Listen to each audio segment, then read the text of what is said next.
This is WYMT Mountain Sports, your home for the Kentucky Wildcats and local high school sports. The Kentucky Wildcats continued to get solid production from junior Derek Willis, who is developing into a third scoring option. Willis has scored in double figures in back-to-back games in 5 of the last 8, including a career-best 18 points versus Missouri.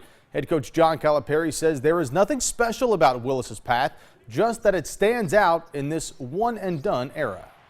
Because of what's happened here, I keep saying this, he's like on a normal path. His path is like the normal path. And everybody's like, wow, he's still here. What?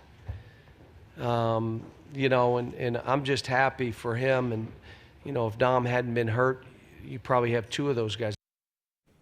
Speaking of UK basketball, guards Jamal Murray and Tyler Ulis have been named to the Naismith Award mid-season list, which includes 35 players from across the country. Ulis is averaging 16 points per game and ranks second in the SEC with 6.4 assists per game.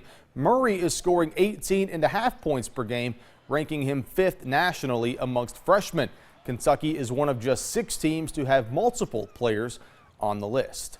A big game tonight in Moorhead between the host Eagles of Moorhead State and Eastern Kentucky University. The 2 teams enter the game on different streaks. The Colonels have won 2 in a row, while the Eagles have lost 2 straight. Moorhead State coach Sean Woods says consistency is key for his team. As long as it plays well and executes, it can play with anyone in the country. My team comes to play, I think we're just as good or better than anybody.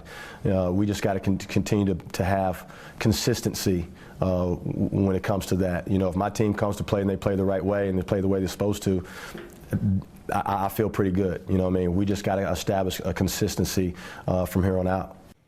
It is now time for the UPike Top 5 Plays of the Week. More than 500 votes cast this week in a close race for the top spot in the poll. We start, though, at number 5. Kristen Waugh of Knott County Central drains the 3 to beat the buzzer in a win over Owsley County. At number 4, another buzzer beater, this one courtesy of Austin Davis of Johnson Central, in a road win over city rival the Paintsville Tigers. Some history at numbers 3 and 2. First at 3, Whitney Creech of Jenkins, becoming the first player, male or female, to reach the 5,000 career point mark.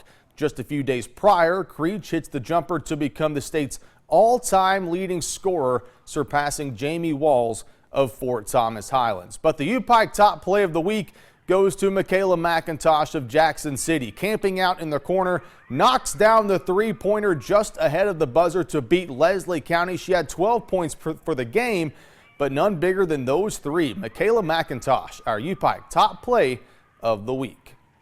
Finally, one Hazard Lady Bulldog signing this afternoon to play soccer at the University of Pikeville. Hazard all-time assist leader Amanda Asher signed to further her athletic and academic careers with the Bears. Asher finished her career with 21 assists and led the Lady Bulldogs with 14 goals during her senior season. She had 33 goals in her 4-year career.